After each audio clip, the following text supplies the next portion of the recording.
अच्छे लोगों के साथ हमेशा बुरा क्यों होता है? गीता में श्री कृष्ण ने दिया है अर्जुन को इसका जवाब। आपने महसूस किया होगा कि जो लोग अच्छे कर्म करते हैं वे परेशान रहते हैं, वहीं जो बुरे कर्म करते हैं वे खुशी से रह रहे होते हैं। अच्छे कर्म करने वाले परेशान होते हैं कि आखिर उन्हें इतनी परीक्षा क्यों देनी पड़ रही है, जबकि जो अधर्म की राह में हैं वे खुश हैं और ज़िंदगी का लुत्फ़ उठा रहे हैं।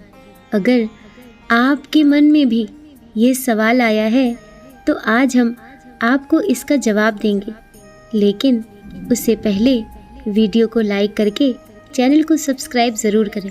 ये जवाब वह है जो भगवत गीता में लिखा है और श्री कृष्ण ने अर्जुन को दिया। भगवत गीता में वर्णित कथा के अनुसार जब भी अर्जुन के मन में कोई दुविधा होती थी तो वे श्री कृष्ण के पास पहुंच जाते थे।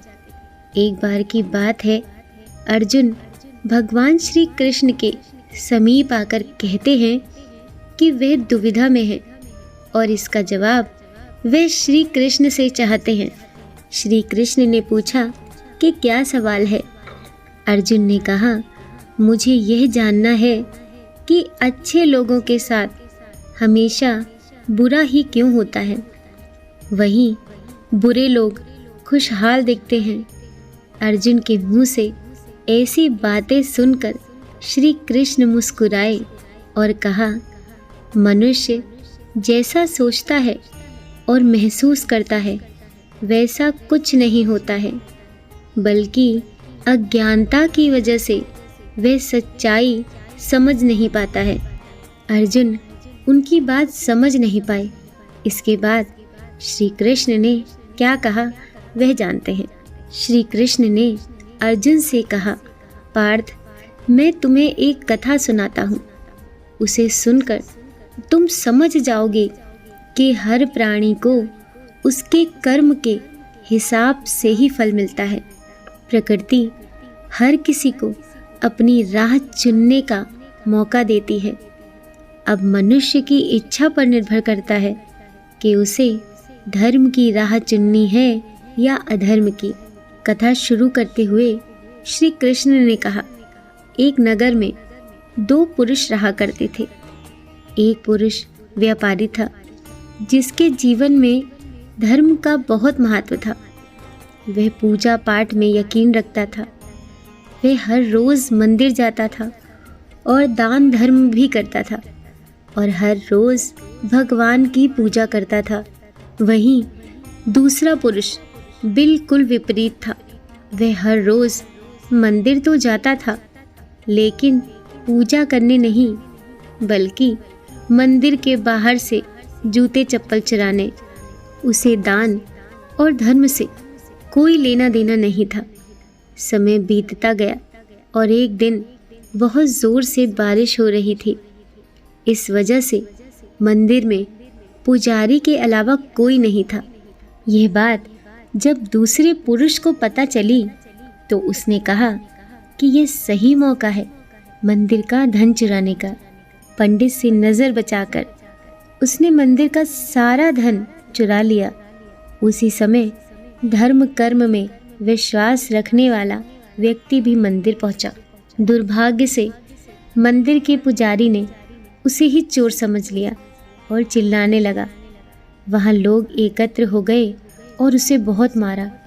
किसी तरह वो बचते बचाते वहाँ से निकला तो दुर्भाग्य ने उसका साथ वहाँ भी नहीं छोड़ा। मंदिर के बाहर वह गाड़ी से टकरा गया और घायल हो गया। फिर वह खुद को संभालते हुए जाने लगा तो रास्ते में उसकी मुलाकात उस पुरुष से हुई जिसने मंदिर से धन चुराया था। उसने कहा, आज तो मेरी किस्मत चमक गई, एक साथ इतना सारा धन मिल गया। यह सब देखकर उसे बहुत बुरा लगा और उसने अपने घर से भगवान की सारी तस्वीरें निकाल दी। कुछ सालों बाद दोनों ही पुरुषों की मृत्यु हो गई। मरने के बाद जब दोनों यमराज की सभा में पहुँचे और भले पुरुष ने दूसरे व्यक्ति को देखा तो उसे बहुत गुस्सा आया। उसने क्रोधित होकर यमराज से पूछ ही लिया, मैं तो हमेशा अच्छे कर्म करता था, दान में विश्वास रखता था, उसके बदले जीवन भर मुझे अपमान और दर्द ही मिला, और इस व्यक्ति को नोटों से भरी पोटली, आखिर ऐसा भेदभाव क्यों? इस पर यमराज ने कहा, पुत्र, तुम गलत समझ रहे हो। जिस दिन तुम्हारी गाड़ी से टक्कर हुई थी वह दिन तुम्हारे जीवन का आखिरी दिन था, परंतु तुम्हारे अच्छे कर्मों की वजह से तुम्हारी मौत सिर्फ एक छोटी सी चोट में बदल गई। तुम इस दुष्ट व्यक्ति के बारे में जानना चाहते हो? दरअसल इसके भाग में राजयोग था, मगर इसके कुकर्म और अधर्म की वजह से वह सिर्फ एक छोटी सी धन की पोटली में बदल गया। कथा सुनाने के बाद श्री कृष्ण अर्जुन से कहते हैं, पार्थ, क्या अब तुम्हें तुम्हारे सवालों का जवाब मिल गया? ऐसा सोचना कि भगवान तुम्हारे कर्मों को नज़रअंदाज कर रहे हैं, यह बिल्कुल भी सत्य नहीं है।